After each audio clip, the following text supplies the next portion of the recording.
triplex villas at Kollur, APR Projects.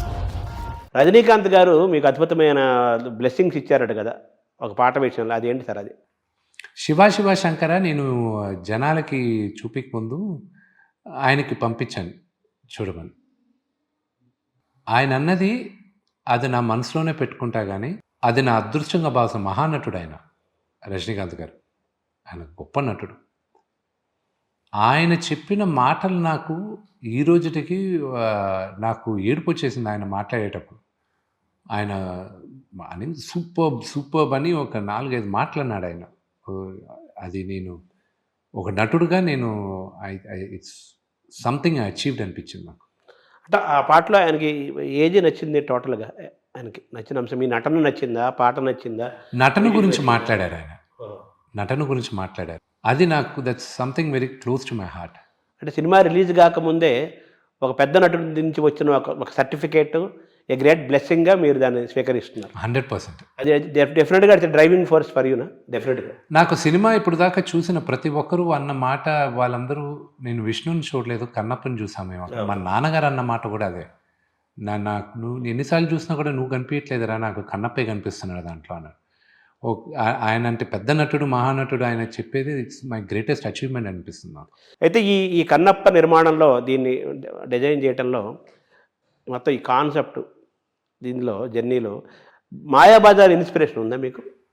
Mayabazar inspiration నాకు ఎలాగంటే అండి, 1950s అంత ట్రెడిషనల్గా ఉన్న తెలుగు భాషని మనం కలోక్యలుగా అందరికీ చెప్తామన్న ఉద్దేశంతో వాళ్ళు రాశారు.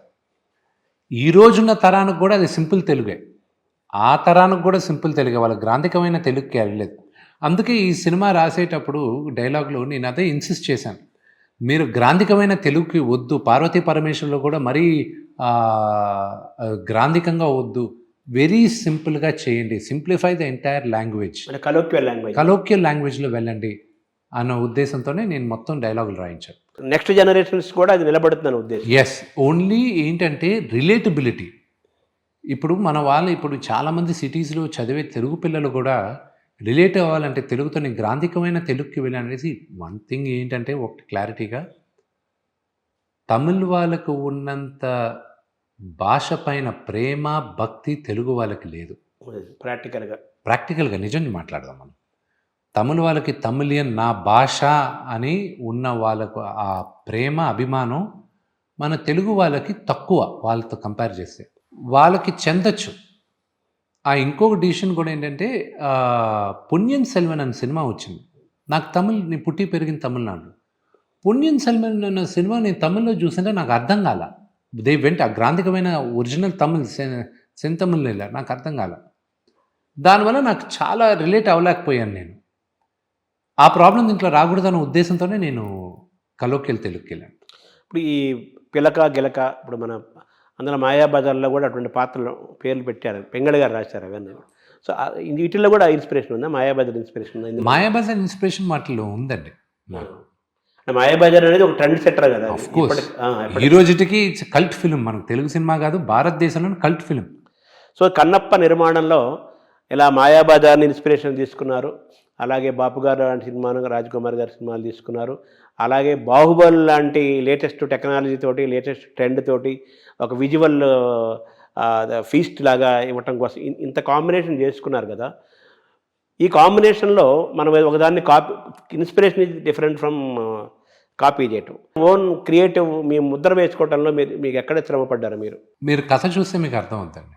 25వ తేదీ దాకా వెయిట్ చేసిన తర్వాత దానికి ఆన్సర్ మీరే ఇస్తారు. అంటే మీరు విజువల్ బ్యూటీ కోసం ఆ ప్లేస్ని ఎంచుకున్నారు. అలాగే మాయాబజార్ నుంచి కొన్ని ఇన్స్పిరేషన్లు తీసుకున్నారు, కన్నడ తెలుగు 2 కన్నప్పలు చూసుకున్నారు. ఇవన్నీ అమాల్గమ్ ఆఫ్ ఎవ్రీథింగ్ లాగా. అంటే వాటిల్లో ఉన్నవి దీంట్లో ఉండకూడదన్న ఉద్దేశంతోనే నేను అవన్నీ చూశాను. డోంట్స్ కింద పెట్టుకున్నారు. అవును, ఆల్రెడీ చెప్పిన కథనే నేను మళ్ళీ చెప్తున్నాను, కొత్త విధంగా చెప్పాలి నేను. అంతే, కథ పాతదే కానీ కొత్తగా చెప్పాలి, అంతే కదా. ఏ కథ అయినా అంతే.